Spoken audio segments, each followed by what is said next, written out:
자, 영어 과목은 이번 내용의 아주 중요한 포인트는 아닌 것 같습니다. 영어는 사실은 가장 중요한 포인트는 아닌데 조금 다른 이유로 굉장히 중요해졌습니다. 자, 그 이유는 뭐냐면은 바로 모의평가였죠. 2025 고3 그쵸? 대수능 모의평가였는데 자, 이번에 아주 충격적인 등급이 나왔다 이런 상황이었죠. 2%가 안 됐습니다. 1등급이. 즉 이 영어라고 하는 과목은 뭐냐면은 90점만 넘으면 1등급을 쟁취할 수가 있죠. 90점이 몇 명이 돼도 1등급을 받을 수가 있는데 90점 넘는 학생이 2% 미만인 거예요. 자, 왜 그랬을까? 자, 평가원이 우리는 실수를 했다고 생각할 수 있어요. 너무 고3 아이들한테 매운맛을 주고 싶었나? 라고 생각이 드는데 평가원이 문제를 한두 번 내본 것도 아니고 과연 대체 왜 그랬을까? 한번 생각이 드는 지점인데 아마 이런 이유가 깔려있지 않을까라는 생각은 해요. 즉 N수생이 늘어나고 있죠. 그 다음에 의대가 증원하게 됐죠. 그렇기 때문에 여기에 따라서 이제 재수생이 늘어날 거야? 그러면은 수능의 허들을 조금 더 높여야겠다라는 역학관계가 떠오를 수가 있다는 겁니다. 자, 즉 무슨 말씀이냐면 우리 현재 중학생인데요. 앞으로 고등학교 가서 모의고사 수능을 준비해야 되죠. 자, 그런 상황에서 영어 학습 시간을 지금 그대로 유지하기는 굉장히 어렵다. 우리가 배로 늘려야 되는 상황이 됐다라고 저는 생각을 합니다. 자, 사실 우리가 영어가 절대평가가 되어서 그것 때문에 영어를 덜 하는지는 잘 모르겠어요. 다만 해가 갈수록 우리 학생들이 영어를 공부하는 그 양이 노력의 절대값이 예전 5년 전과 비교하게 되면 조금 많이 떨어지는 양상 같기는 합니다. 그래서 조금씩 더 어려워지는 영어 과목을 생각했을 때는 지금보다 더 많은 공부가 필요하다 라고 강조를 드립니다. 자, 영어라는 과목이 어려워지는 그 배경을 다시 한번 살펴보게 되면 이런 거죠. 자, 영어 문제는 어려운 유형이 조금 정해져 있습니다. 즉 우리가 어법도 사실은 크게 어렵지 않았고요. 그 다음에 빈칸이라든지 순서라든지 또는 삽입 문제 같은 경우에는 이런 문제가 조금 더 추론적인 능력을 요구하기 때문에 쉽게 틀리는 문제였단 말이에요. 그래서 이렇게 방학 때 이런 유형들만 조금 본격적으로 연습을 하면서 우리가 5점, 10점을 올려가는 그런 테크트리가 유행했었는데 앞으로는 쉬운 문제, 어려운 문제가 정해져 있는 게 아니고 전체적으로 상향평준화가 되는 구성이라고 보시면 돼요. 즉 무슨 말씀이냐면 18번에서 24번까지는 내가 90점 이상 1등급을 받는다고 하면 사실은 틀리면 안 되는 문제들이 이어져 있거든요. 그래서 듣기라든지 이런 문제들은 잘 맞춰주고 그 다음에 이제 고난이도 유형을 공략하는 게 일반적인 구성이었다고 얘기를 하면 앞으로는 이런 접근이 많이 없어질 가능성이 굉장히 크고 대신에 문제 유형만 완전히 공략하고 정복하는 테크트리가 아니라 전체적인 영어 실력을 많이 올리는 식의 영어 공부가 필요한 시대가 왔다 라고 생각을 하는데 자, 말씀은 굉장히 어렵게 드렸지만 이걸 정리하면 우리는 중학교 때 영어를 어떻게 공부해야 될까요? 기본적으로는 문법과 어휘에 있어서 이 두 가지를 완벽하게 잡아 놔야 영어의 기본적인 능력이 올라간다고 보시면 됩니다. 자, 이 두 가지 문법과 어휘의 실력 향상을 통해서 고등학교에 갔을 때 독해 위주의 수능 공부를 해결할 수 있게 되고 그리고 더군다나 고등학교 내신 같은 경우에는 서술형 문제가 굉장히 많죠. 그리고 앞으로의 개정을 통해서 훨씬 더 확대될 수도 있어요. 즉 100점 만점에 모든 문제가 서술형에 출제될 수 있도록 법령이 개정됐어요. 어떤 학교가 그렇게 하겠냐마는 즉 서술형 문제가 늘어났는데 이 문제들은 특징이 지금과는 조금 다르죠. 지금 같은 경우에는 우리가 이 범위에 들어가는 문법 내용들만 서술형에 나오게 되죠. 즉, 뭐 투부정사가 나온다고 하고, 뭐 진행시제가 나온다고 하고, 뭐 가정법이 나온다고 하면 이 범위에서만 문제가 나오지만 고등학교에 갔을 때는 지문이 등장하는데 그 지문도 굉장히 몇십 개 되고 참 많죠. 그 중에서 문법의 스펙트럼이 정해져 있지 않기 때문에 정말 예상 불가능한 문제가 나온다는 거예요. 즉, 정리하게 되면 중학교에서 여러분들이 할 수 있는 어휘와 문법 공부가 있죠. 자, 이걸 통해서 우리가 앞으로 조금 과장된다고 생각할 수 있지만 사실은 과장이 아니에요. 여러분 발목을 잡을 수 있다. 갈 수 있는 대학이 달라진다는 생각으로 공부를 하셔야 됩니다. 요거를 꼭 새기셔야 돼요. 흔히 이런 말들이 있어요. 수학은 여러분들의 대학을 결정지어준다 라고 얘기를 해요. 그런데 기존의 영어 과목은 그렇지 못했죠. 다만 영어의 힘은 뭐냐면 여러분들의 발목을 잡는 과목이다 라고 보통 얘기를 한단 말이에요. 그런데 지금 영어가 이런 과목이었다면 앞으로는 난이도가 조금 더 어려워져서 수학만큼이나 영포자도 많이 늘어나게 되고 거기에 따라서 여러분들이 더 상향된 지원을 할 수 있느냐가 정해질 수 있다. 이런 뜻입니다. 자, 그 다음에 이번 영상의 어떤 키워드가 되는 수학 과목에 대해서 한번 알아보도록 하겠습니다. 자, 수학 과목을 보게 되면 이제 논란의 여지는 사실 여기서 나왔습니다. 우리 정부가 통합수능, 즉 문과와 이과의 경계를 허물겠다라고 얘기했죠. 자, 그러면 문과야 너희들도 이 어려운 수능을 전부 다 공부해 라고 하기엔 수학이란 과목이 조금 어렵잖아요. 그렇기 때문에 이과야 그러면 너네가 보는 과목은 조금 빼자, 너네만 보는 과목은 조금 빼서 평준화시키자가 된 겁니다. 그래서 기존에는 정부가 그러면 얘들아 이과야 니네가 이렇게 어렵게 배웠던 그 과목은 빼는 대신에 심화수학이라는 과목을 수능에 만들어서 이거를 우리가 절대평가를 한번 하는 걸 고려해 볼게 라고 했는데 마지막에는 제외가 된 겁니다. 그게 뭡니까? 미적분투와 기하입니다. 자, 그 과정이 있어요. 자, 참고로 미적분이 왜 제외됩니까? 미적분 1이 있는데 라고 말씀을 하시지만 자, 미적분 1, 그러니까 수능 범위에 포함되는 미적분 1 같은 경우에는 상당히 기초에 가깝다고 보시면 되죠. 앞에 부분은 극한 내용이 등장하고 뒤에는 다항함수 정도가 등장하잖아요. 그런데 미적분 2 같은 경우에는 초월함수가 나오죠. 즉 뭡니까 초월함수가? 뭐 삼각함수라든지 지수함수, 로그함수 이쪽에 미적분이 등장하지 않기 때문에 이 내용들은 빠져서 굉장히 차이가 난다라는 겁니다. 자, 이 상황은 뭐냐면 우리가 94년에 수능이 도입되는데 34년 만에 전환되는 상태이고 자, 그러면 이런 거죠. 우리나라 교육부에서 우리나라 평가원에서 이렇게 오랫동안 문제를 출제해 왔단 말이에요. 그거는 자, 수원과 수투라고 하는 과목은 평가원에서 오랫동안 문제를 내왔고 어려운 문제, 쉬운 문제, 중간 문제, 까다로운 문제, 헷갈리는 문제들을 참 많이 내왔고 그게 빅데이터로 이루어져 있습니다. 자, 그렇다는 것은 수학을 어느 정도 하는 친구들한테는 이 수능이 이제 쉬워진 수능이다 이렇게 표현을 할 수가 있겠어요. 자, 그러면 그 상태에서 당연히 우리가 시험을 낼 때는 이렇게 정규분포를 만드는 시험을 만들어야 되는데 변별력을 어디서 줄 것이냐 라고 하게 되면은 그렇죠, 확률과 통계에서 변별력을 줄 가능성이 굉장히 크다라는 얘기가 되겠죠. 자, 그래서 중학생들한테 강조하는 건 뭐냐면 우리가 사실은 중학교 때부터 이 확률과 통계의 기초를 시작하게 되잖아요.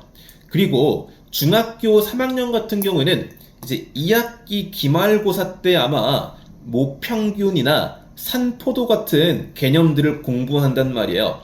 그렇기 때문에 지금 만약에 이 영상을 여름방학 전에 듣고 있다라고 얘기를 하면은 이 고등 수학의 확률과 통계를 한번 예습해 보는 것도 괜찮겠다라는 생각이에요. 자, 이것을 통해서 2학기 때 공부도 어느 정도 한번 공부하게 되고, 그리고 고등학교에 갔을 때 확률과 통계가 더 이상 어색하지 않은 상태가 되는 거죠. 우리가 사실은 예전 같은 경우에는 내가 중학교 2학년이고 3학년인데 확통을 굳이 지금 공부해야 돼? 라고 할 수 있었던 거예요. 내가 공부가 빠르면 차라리 미적을 했지, 차라리 미적을 나가봤지, 확통을 지금 한다고 뭔가 좀 아닌 것 같죠. 자, 하지만 확통이 이렇게 지금 중요해진 새로운 수능이기 때문에 학교에서도 그러면 확률과 통계를 공부할 때 조금 더 변별력 있게 평가를 하겠죠. 그렇기 때문에 미리 공부하는 게 새로운 시대에는 조금 더 적합하고 합리적이라고 볼 수가 있을 것 같아요. 자, 반대로 미적분이라고 하는 것은 지금 이 영상을 보고 계신 친구들이 미적분을 예습을 했는지는 모르겠어요. 자, 그런데 만약에 미적분을 예습을 한 친구가 있다면 앞으로는 미적분을 수능 난이도로 공부할 필요는 없는 겁니다. 즉, 미적분이라고 하는 것은 여러분들 성적표에 남는 겁니다. 그쵸? 성적표에 남는 거고, 여러분들의 뭐 점수라든지 얼마나 잘 탐구를 했는지, 얼마나 깊이 있는 공부를 했는지라는 글자로서 존재를 하는 거기 때문에 예전에 공부했던 미적분과 지금은 달라진다는 생각이에요. 자, 당연히 이공계에서는 반발이 참 크겠죠. 그런 상태이기 때문에, 즉 무슨 말씀이냐면, 우리가 자, 수학과에 가고 싶은 학생이 얼마나 되세요? 많이 없죠. 자, 다만 우리가 공대생은 참 많습니다. 그리고 새로운 정부에서 첨단 학과를 많이 만들어요. 자, 순증한다고 하죠. 공대생 많이 늘어날 겁니다. 그 상태에서 대학교 1학년으로 처음 갔는데 이 정도 수학도 안 돼 있다라고 하게 되면은 대학 교수들은 굉장히 당황합니다. 자, 대학에서 공부하는 것이 정말 참된 행위죠. 자, 그런데 대학은 수학을 가르쳐주는 곳이 아닙니다. 대학교는 여러분들에게 수학을 가르쳐주는 기관이 아니에요. 수학학원이 아니거든요.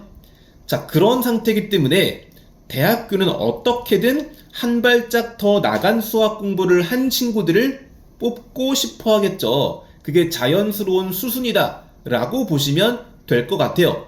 그러면 수능 수학이 이렇게 범위가 적기 때문에 대학은 당연히 대학별 고사를 확대할 가능성이 크겠죠. 그렇기 때문에 고려대학교 같은 데서도 다른 모든 학교에서도 대학별 고사를 통해서 수능으로 보지 못한, 내신으로 보지 못한 5등급으로 판단할 수 없는 본인들만의 허들을 만들 것이라는 거예요. 자, 중요한 건 우선 수능에서 심화 수학이 빠지는 그 배경은 있다라는 거죠. 무슨 말씀이냐면은, 자, 이런 건데, 자, 빨간색 글씨를 읽어보면 학교에서 관련 교과목을 니네가 미적분 2를 했어? 뭐 심화 수학을 했어? 기하를 했어? 공간 벡터를 했어라는 것을 뭐다? 학교에서 학습할 수 있다. 내신으로 볼 수 있다는 겁니다. 자, 무슨 말씀이냐면은 이제 학생부가 아주 중요하겠구나. 내가 학종을 쓰지 않더라도 학생부의 내용이 참 중요하겠구나. 어떤 과목을 선택했는지가 굉장히 중요하겠구나 라는 생각을 하게 된다라는 겁니다. 자, 이어서 보여드리는 것은 이제 수학 과목이 어떻게 변경되는지를 한번 살펴보는 겁니다. 자, 기존에 파란색으로 1학기, 2학기, 수학상, 수학하를 공부했다고 치면은 새로운 이제 2028 대입개편 2022 개정교육과정에 따르면 공통수학 1과 공통수학 2, 이제 공통이라는 단어가 새로운 과정에서는 많이 등장을 하지 않습니까? 이렇게 개편됐습니다. 자, 이제 먼저 두 갈식으로 말씀을 드리면 예전까지는 이제 영어 영포자 그리고 수학 수포자라는 얘기를 할 때 영포자는 1학년 때 많이 나오는 것 같거든요. 경험적으로. 그 이유는 중3 때 내가 적어도 항상 90점을 넘었었는데 고등학교에 가니까 70점대, 60점대가 나오는 거예요. 자, 그 이유는 영어라는 과목을 너무 피상적으로 교과서 그 작은 범위만 공부하다 보니까 문법과 어휘가 매우 부족하고 서술형에 대한 대비가 안 돼 있는 거잖아요. 수학 같은 경우는 이런 건데, 자, 우리가 고등학교 1학년 수학이라고 하면 뭔가 무거워 보이죠. 그래서 무거운 만큼 열심히 공부하게 되잖아요. 언제? 3학년 2학기 겨울방학 때. 자, 열심히 했어요. 그럼 열심히 한 만큼 일단 1학기 때는 성적이 조금 받쳐줬어요. 자, 그런데 2학기가 되게 되면은 지금 화면에서 보시다시피 집합이에요. 함수가 나오고요. 경우의 수입니다. 뭔가 조금 가볍단 말이에요. 그래서 수상보다 수화가 가볍기 때문에 자, 여름방학이 겨울방학보다 짧음에도 불구하고 어느 정도 선행학습을 빠르게 해서 넘어갈 수가 있던 상황이었어요. 자, 그런데 개편되는 과정을 한번 보시게 되면은 자, 어떻게 생겼습니까? 어떻게 생겼죠? 일단은 행렬 과목이 신설이 됐죠. 자, 행렬이라고 하는 것은 우리가 새로운 시대에 인공지능이 중요하다고 얘기하는데 이 친구가 이제 리니어 알지브라, 선형대수의 기초라고 보시면 돼요. 즉, AI의 기본이 되는 것이 이제 행렬이 있고, 그리고 기하가 있고, 그리고 공간 벡터를 포함한 벡터 부분이 존재를 하는 거죠. 자, 그 중에서 행렬을 낮은 수준으로 먼저 공통수학에서 학습하게 되는 게 나오는 거예요. 그리고 경우의 수가 이제 수하, 즉 2학기에서 1학기로 넘어오죠. 자, 공통수학 2를 보게 되면 뭐가 빠진 대신에 도형의 방정식이 나와요. 자, 수학이 어려워하는 친구들은 보통 이 포인트에서 굉장히 당황하는 거죠. 우리가 지금까지는 어떤 원을 공부를 했는데, 도형을 공부를 했는데, 그런데 이제는 이게 4분면 안에 들어가게 되니까 이것을 내가 방정식으로 풀어내는 것 자체가 엄청난 멘탈 붕괴로 이어지는 거예요. 그래서 이 부분이 사실은 꽤 많은 시간을 가지고 다양한 문제를 통해서 학습을 해 나갔어야 되는데 지금은 상황이 조금 달라졌다는 겁니다. 즉 무슨 말씀이냐면은 수학 공부를 열심히 하시라는 거예요. 당연한 말씀이시지만 수학 공부를 열심히 해 놔야 되고 작년, 재작년 그리고 우리 선배들과 비교했을 때 여러분들의 공부가 조금 더 어려워질 것이다. 이렇게 예측을 합니다.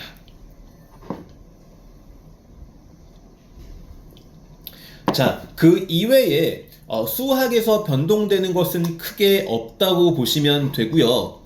뭐 확률과 통계 같은 것들을 공부할 적에 뭐 모비율의 추정이라든지 이런 부분들이 추가가 될 수가 있고요. 그리고 이제 공간 벡터 부분이 조금 더 확대가 될 걸로 보이고요. 이건 이제 인공지능의 발전과 연관이 없지 않겠죠.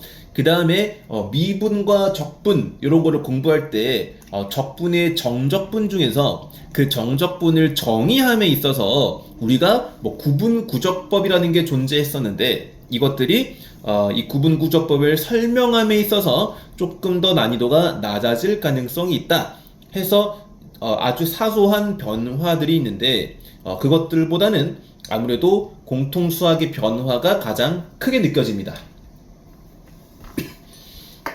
자, 대한수학회에서 성명서를 이렇게 만들어냈습니다. 자, 성명서. 우리가 살다 보면 또 이런 성명서를 낼 때가 있잖아요. 과연 이 수학을 잘하시는 분들이 얼마나 또 글을 잘 쓰시는지 보겠습니다. 대학 수학능력시험에서 수학 과목 축소는 대학 교육의 기반 붕괴와 과학기술의 국가 경쟁력이 약화된다는 겁니다. 자, 축소가 우려돼서 성명서를 발표하는 건데요. 자, 미적분 투랑 기하가 제외됐죠. 그래서 예전에도 기하를 퇴출시켰는데 지금 보니까 단순한 우려가 아니고 현실적이고 구체적인 상황이다라고 엄청난 이제 걱정을 하고 계신 상황이라는 겁니다. 자, 그래서 사실 포인트는 이거죠. 학습 부담을 경감시킨다, 학습 시간을 감소시키자, 사교육 좀 때려잡아야 될 것 같아 라고 얘기를 해왔는데, 우리 이거 사실 처음 들은 게 아니잖아요. 언제 들었습니까? 그쵸, 영어과인 거죠. 영어과에서는 뭐 뺄 게 딱히 없기 때문에 어떻게 했습니까? 뭐 EBS를 추가하는 것도 있지만은 우리가 절대평가로 전환을 시켰죠. 그런데 절대평가로 전환시켰는데 지금 영어가 이렇게 어려워지고 있으니까 과연 이것이 뭐 공부 시간 축소와 어떤 관련이 있는지, 사교육 약화와 어떤 관련이 있는지는 잘 모르겠어요. 사실은 이 정책은 실패한 정책 같아요. 그래서 수학을 조금 다르게 운용하려는 것 같아요. 근데 문제는 사실 영어도 이렇거든요. 영어를 절대평가로 바꾸면서 이거는 서울대가 직접 했던 얘기예요. 학력이 영어 실력 저하됐다고 얘기를 했죠. 그래서 고등학생한테 새로운 내용의 공부보다 기초 수준의 이게 중요한 거죠. 즉 무슨 뜻이냐면 우리가 새로운 시대가 됐습니다. 조금 더 깊은 지식을 배우고 탐구하고 연구하는 쪽으로 가야 되는데 수학이 기초적인 수학으로 이제 하향평준화가 되다 보니까 우리는 그 하향평준화된 개념과 문제들을 가지고 이랬다가 저랬다가 문제 이렇게 바꾸고 저렇게 바꿔서 그거 기계적으로 연습하는 것과 무엇이 다르냐라고 주장하고 있는데 사실 틀린 설명은 아닌 것 같죠. 자, 그래서 대학에서 얘기하는 건 사실 이런 건데, 자, 여러분 미적분을 잘한다고 해서 내가 수학 인재가 되는 건 사실 아니거든요. 아니에요. 하지만 여러분들이 만약에 이공계 과목을 들어야 된다고요? 이게 경제도 마찬가지예요. 경제학도 마찬가지인데 미분이라고 하는 거는, 기하라고 하는 건 그냥 언어라고 보시면 되거든요. 그 학문이 증명되고 앞으로를 예측할 수 있는 기본적인 원리를 우리가 다룰 때 그 기저에 있는 것이 바로 미적분과 기하라고 보시면 돼요. 나와 있지만 이게 비단 이공계뿐만 아니라 사회과학도 마찬가지거든요. 경영, 경제 같은 분야에서도 통계학 지식이 학부 수준에서 다루는데 미적분은 반드시 들어간다는 겁니다. 즉 미분과 적분이라는 게 이게 로켓 사이언스만 들어가는 게 아니라는 뜻이에요. 그래서 이런 여러분들의 결정이 이과 해체입니다. 그래서 우리가 과학기술 혁신 정책을 펼치고 있죠. 뒤에서 설명드리겠지만 우리가 정부에서 순증하는 계열들이 있다는 겁니다. 자, 순증이란 건 뭐냐면 순수하게 증가시키는 거죠. 즉 우리가 어떤 학과의 인원을 늘리기 위해서는 다른 학과의 정원을 이렇게 조금 빼와서 새로운 학과에 인원을 넣는 행위로 이렇게 나오는데, 순증이라고 하는 거는 그냥 인원을 늘리는 겁니다. 즉 국가 차원에서 의료, 그쵸? 그리고 첨단 학과의 정원을 늘리는 상태예요. 이게 이렇게 중요하다라고 얘기를 하는데, 이런 학생들에게 굉장히 필수적인 과목들을 제외하는 것이 어떻게 일관성 있는 정책이냐라고 주장하고 있는 것이 이제 수학계의 입장인데 사실 틀릴 말은 없어 보여요. 자, 그 다음에 교육부 장관님께서 하신 말씀이죠. 챗 GPT 시대라는 말씀을 하셨어요.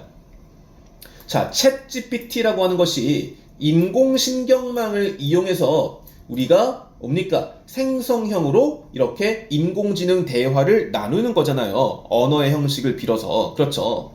자, 그러면 이 챗 GPT를 운용하기 위해서 가장 그 기저에 있는 학문은 뭐냐라고 하게 되면은 뭡니까? 아까 공통수학에 들어갔던 행렬이 아주 기본적이 되는 건데 그 이외에 뭡니까? 이제 기하, 벡터 같은 내용은 아주 중요한 거야.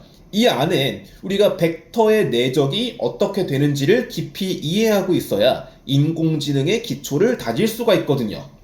자, 그런데 그런 방향과 조금 달라지기 때문에 자, 그러면 우리는 이제 어떻게 될 것이냐? 자, 우리는 이제 어떻게 될 것이냐? 다시 강조드립니다. 과목 선택, 즉 선택은 수능에는 더 이상 선택이 없잖아요. 즉 학교에서 과목 선택을 잘 해야 된다. 그쵸? 그러면 그 과목을 제공해 줄 수 있는 학교의 커리큘럼과 노하우가 굉장히 중요해진 시대고 대학이 그것에 많이 의존하게 될 것이다. 이런 식으로 역학적으로 생각이 가능하다. 우리는 프로그램과 비전을 항상 따져야 된다는 말씀이에요.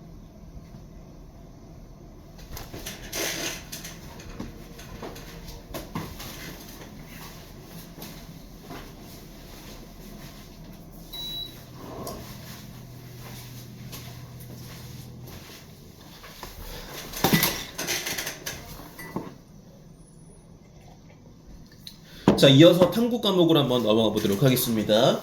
자, 문과이과 장벽이 사라졌죠. 그래서 이제 탐구 선택 과목이 아니라 통합과학과 통합사회, 통과 통사를 모두 응시해야 되는 새로운 수능이 됐습니다. 자, 여기에서 이제 참 고민이 되는 건 이런 부분이죠. 우리가 이 공통과목, 말 그대로 고등학교 1학년 때 배우는 통합과학과 통합사회란 말이에요. 그런데 문제는 이런 겁니다. 자, 앞에서 보여드렸던 것과 같이, 자, 앞에 슬라이드인데요. 자, 바로 이런 겁니다. 자, 몇 학년 때 배우죠? 공통과목 1학년 때 배우는데 얘가 너 수능에 나올 거야 합니다. 자, 그러면 이거 오타죠. 현 세계 시민 과입니다. 죄송합니다. 자, 그러면 2학년 때 됐을 때 너 이제 선택 과목 들어야지 선택해 선택 과목 들어가 되는 겁니다. 그런데 1학년 때 배운 과목은 수능에 나오는데 이 친구들을 그냥 두고 선택 과목을 돌릴 것이냐, 학교에서는 이제 의문이 들겠죠. 3학년 때도 마찬가지입니다. 3학년 때도 과목 선택이 참 중요하다고 했습니다. 그래서 진로 선택, 융합 선택을 공부를 하는데 마찬가지로 과목 선택에서 선택 과목 진행을 하는데 너 공통 과목 수능 준비는 잘 하고 있니? 의문이 들겠죠. 그러면 학교에서는 현실적으로 어떻게 될 것이냐 라고 보게 되면 이런 문제가 존재하는 거죠. 자, 2학년 때도 3학년 때도 실제로 학교에서는 얘들아 수능에 나오니까 통과 통사 계속 해야지 공부를 시켜야 되지 않을까. 실제로 현재 주위 학교에서도 이런 방식으로 수업하는 학교가 굉장히 많아요. 자, 이런 학교가 무슨 뜻이냐면 내가 예를 들어서 이제 융합 선택, 진로 선택 과목을 개설했습니다.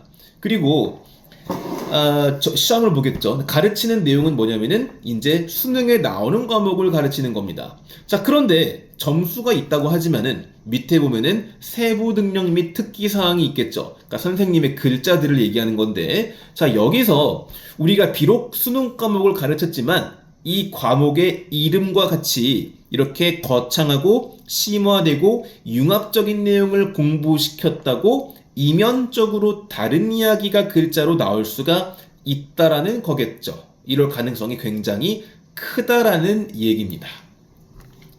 자, 계속 애매하다는 얘기가 나오는 것이 뭐냐면 위에 써드린 것처럼 범위가 줄어들어요. 왜? 1학년 때 배우는 거죠. 자, 공통과목이라는 게 뭡니까? 결국은 중학교 3학년까지 공부한 내용에서 연장돼서 나오는 거죠. 그렇기 때문에 그 난이도적으로도 그렇고 양적으로도 많을 수가 없습니다. 그러면 이렇게 적은 내용을 가지고 비록 통과, 통사라고 얘기하지만 우리가 대학 수학 능력이 있는지 판단할 수 있는 근거를 이 시험에서 만들 수 있겠느냐라고 하게 되면 참 애매하죠.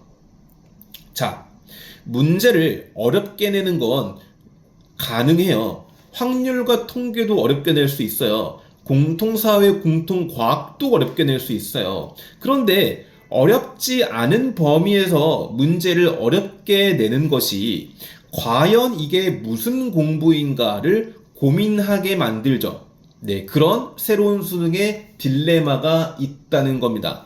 자, 어쨌든 결론은 이런 고민 속에서도 우리는 시험을 치러야 되고 좋은 대학에 가는 게 목표예요. 자, 그랬을 때 말씀드린 것처럼 통과 통사의 근간은 뭐냐면 지금 여러분들이 배우고 있는 중학교 과학과 중학교 사회가 됩니다.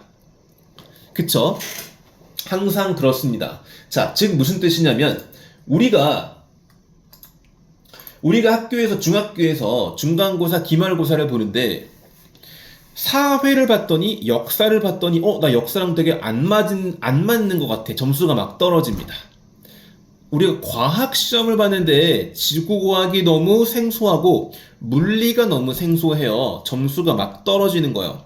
자, 이런 상태가 있으면 내가 과학이랑 사회는 나랑 조금 안 맞는 것 같아. 조금 어려운 것 같아. 라고 생각이 들면 바로 그 시점이 해결해야 될 시점이라는 겁니다. 이해되시죠? 자, 영어와 수학을 잘 못 봤을 때 큰일 났다 라고 생각을 하시는 게 아니라 어떻게 하시라고요? 과학과 사회 같은 경우에도 학원을 다니세요가 아니고 최소한 학교에서 배웠던 것을 시험 기간에만 1, 2주 벼락치기 하시지 말고 그때그때 따라가시면서 나 스스로 정리해 두셔야 돼요. 내가 그 모든 내용들이 이해가 되셔야 돼요.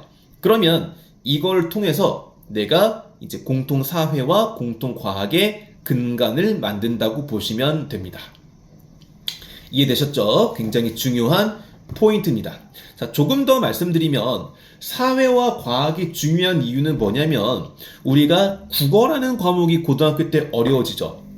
지금 생각하고 싶지도 않지만 지금 이 설명의 주제도 국어가 아니지만 국어는 참 어렵습니다.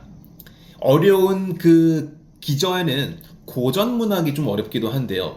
국문법도 참 어려운데요. 그 중에서도 비문학이 굉장히 어렵고 까다롭습니다. 자, 근데 비문학이 왜 어렵냐고 생각하게 되면은 그 주제 때문이거든요. 그 주제가 우리에게 참 생소한 경제라든지 또 철학이라든지 윤리라든지 또는 IT라든지 과학이라든지 환경이라든지 하는 주제 때문이거든요. 자, 그런데 이 주제들을 생각해보면 방금 제가 말씀드린 어디 속에 녹아있죠? 그쵸. 탐구 과목 속에 녹아있는 겁니다. 즉 무슨 말씀이냐면 우리가 중학교 단계에서 과학과 사회를 잘 이해하면서 공부한다는 것은 내가 기본적인 뭡니까? 학문을 계속 이어나가기 위한 그 기틀을 다지는 행위라는 겁니다.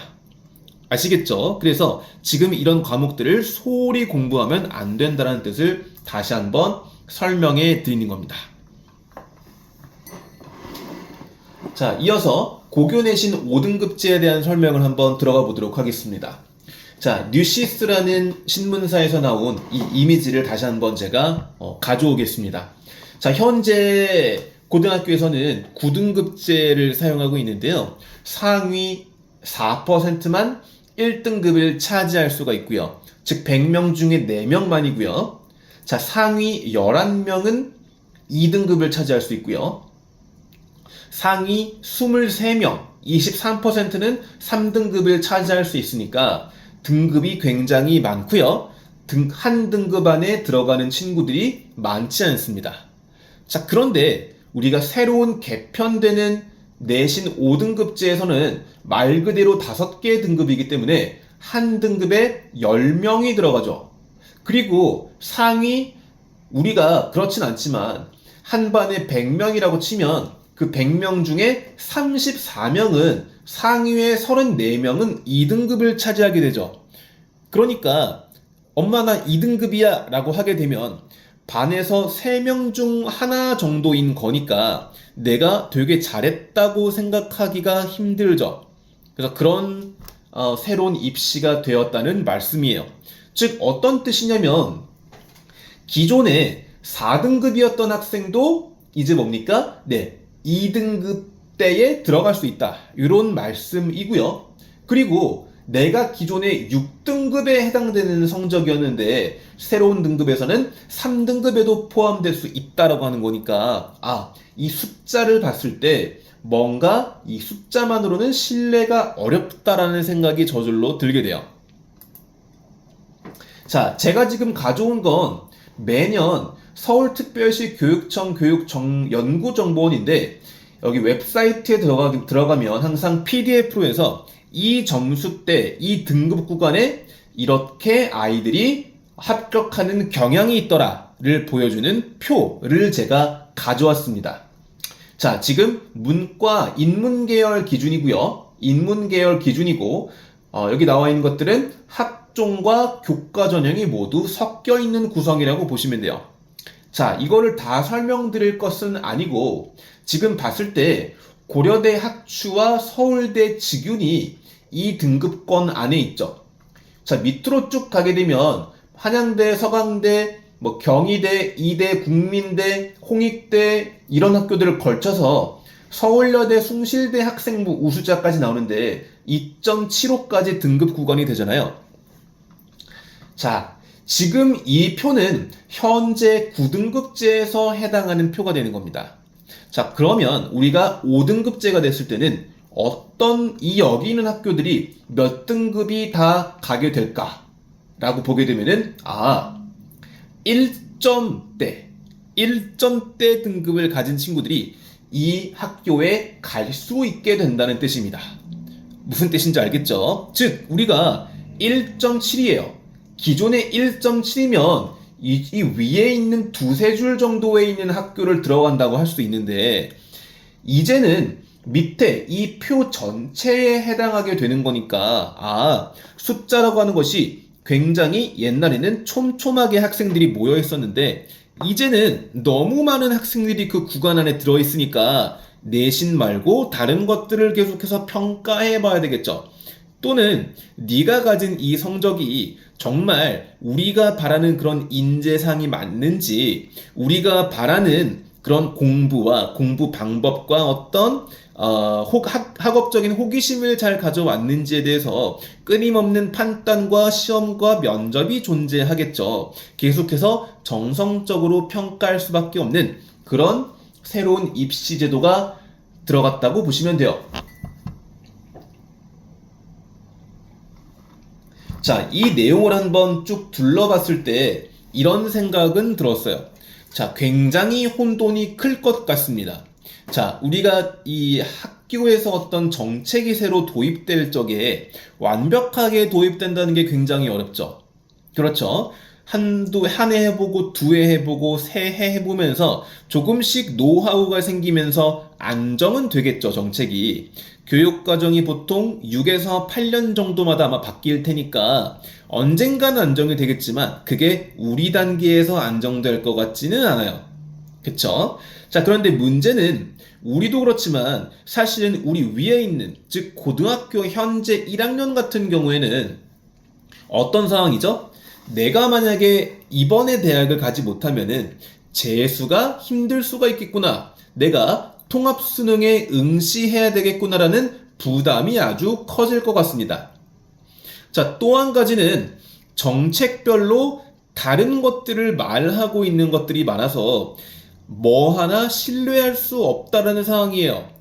정리해드리면, 자, 고교 내신이 5등급제로 완화가 됐습니다. 자, 그런데 완전 절대평가는 사실 실패했고 고교에서 진로를 찾아라라고 하는 고교 학점제가 실시가 됐어요. 자, 그런데 우리가 이미 정해진 게 있죠. 너 대학에서 한번 진로를 찾아봐 라고 얘기하는 무전공 선발이 늘어나기 시작했어요. 즉 내년부터 보시게 되면 내년부터 대학에 들어가는 친구들 중에서 주요 학교는 4명 중에 1명은 전공 없이 들어갑니다. 4명 중에 1명은 전공이 없이 들어가요. 그리고 그 이듬해에는 3명 중에 1명이 전공 없이 들어갈 수도 있습니다. 정부에서 이 무전공 선발을 하는 학교에게 지원금을 주고 있기 때문에 어떻게 보면 반강제로 운영되고 있다고 보시면 돼요. 자, 그랬을 때 고교 학점제와 무전공 선발은 딱 봐도 굉장히 안 맞죠 라는 생각을 하게 되고, 자, 고교 학점제라는 게 무엇입니까? 너 대학교에 성적 맞춰서 갔잖아. 근데 그렇게 가보니까 네가 생각했던 거 아니지? 뭔가 해보니까 너가 조금 더 재밌는 게 생기지 않아? 라는 식으로 우리가 고교 학점제를 만들고 무전공 선발을 늘리는 거잖아요. 너의 선택이 중요해진 시대 아닙니까? 자, 그런데 수능이란 과목은 또 어떻습니까? 획일화가 돼 있습니다. 그쵸? 인공지능의 인재를 육성해야 되는데 수능은 수학이 잘려나갔죠. 자, 이런 상태가 됐기 때문에 우리는 이 정책이 얼마나 잘 만들어졌는지 평가를 하는 것도 의미가 있겠지만 중요한 건 뭐냐면은 이걸 판단하는 거죠. 아, 우리가 기존에 갖고 있었던 이 숫자가 갖고 있던 중요성이라고 하는 게 앞으로는 굉장히 약화되겠구나라는 겁니다. 내가 만약에 5등급제 중에서 4등급, 4등급, 3등급, 4등급을 받아요. 자, 그런 학생들이 주목받는 시대가 됐다고 얘기하는 건 아니에요. 그렇죠? 네, 당연히 우리가 5등급제라고 얘기를 하게 되면은 대략 몇 등급까지는 받아야 가능할까요? 여러분의 판단에 맡기겠습니다. 자, 그런데 우리가 3등급, 4등급으로 도배되면 안 되겠죠. 그러면 1등급과 2등급 아이들, 그 속에 드는 아이들 속에 싸움이 될 텐데 그 안에서 0.1, 0.2라는 숫자 차이가 중요해지지 않고 대신에 정성적인 평가와 대학별 고사와 면접이라고 하는 것이 현재 상황도 그렇고 앞으로는 더욱더 확대가 될 거예요. 자, 즉 무슨 뜻이냐면 자, 학생부 교과 전형이라고 하는 건 내신을 보는 전형인 거죠. 학생부 종합 전형은 종합적으로 보는 거죠. 정시 전형이라고 하는 건 수능 점수를 보는 거잖아요. 그런데 내신이나 수능이나 다시 말씀드릴게요. 내신이나 수능이나 옛날만큼의 변별력을 갖고 있지 못하죠. 그렇기 때문에 정시도 교과를 학생부를 보게 되고요. 교과도 학생부를 보게 되고요. 그리고 면접을 보게 되고요. 학종은 원래 이미 다 보았는데 더 세심하게 볼 거고요. 논술 같은 경우에도 학생부를 보고 있고 앞으로는 그런 장벽이 더욱더 허물어질 가능성이 크다라는 말씀이에요. 자, 그러면 이 입시의 끝에는 뭐가 있냐면 장벽이 모두 무너지는 맥락이 들어가는 서로 연결된 초연결 입시가 된다라는 말씀을 드리는 겁니다.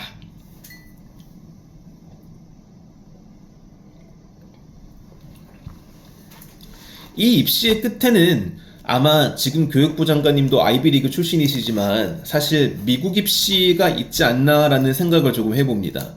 그러니까 미국을 보면 SAT를 만점 받아도 그 중에서 한 30% 정도는 하버드를 탈락하거든요.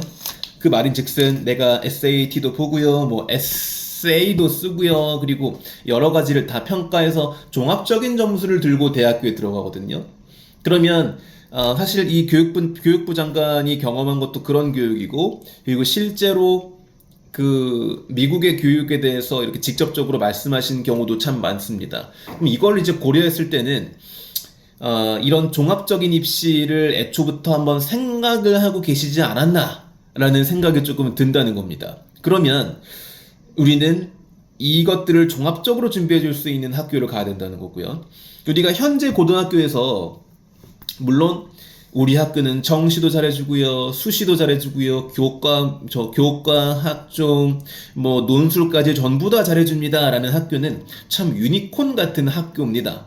그런 학교가 몇이나 되겠나 싶지만 앞으로 모든 고교는 그런 방향으로 더욱더 본인의 장점을 어필해가는 그런 고등학교 간의 많은 경쟁이 있을 것이다. 이렇게 예상이 되고요.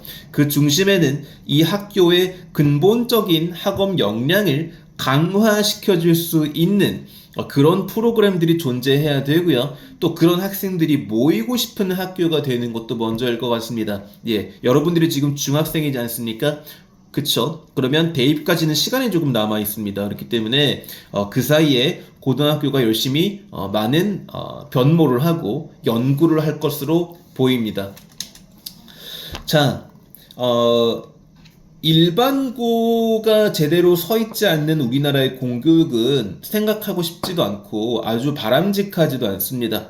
우리나라의 대부분의 학교는 일반고입니다. 그러니까 우리나라 어른 성인들의 대부분이 중산층인 것처럼 우리나라 공교육의 대부분은 일반고이지 않습니까? 이 학교들이 무너지면 안 됩니다. 자, 그런데 현재 시나리오를 보게 되면 이 비학군지에 있는 많은 학교들은 특히 우리 지역에 있는 이 학군에 있는 고등학교들이 경쟁력을 많이 잃어버리고 밀려날 수 있는 가능성이 참 크다고 생각을 합니다. 학교마다 굉장히 지금 바쁠 거고요. 행정적으로 또 프로그램적으로 많은 연구를 하고 계실 텐데, 입시 명문고라고 얘기하죠. 각 학교마다 노하우가 많지 않은 학교들, 애매한 일반고는 이 교육과정 전반에서는 밀려날 것이다라고 생각을 합니다.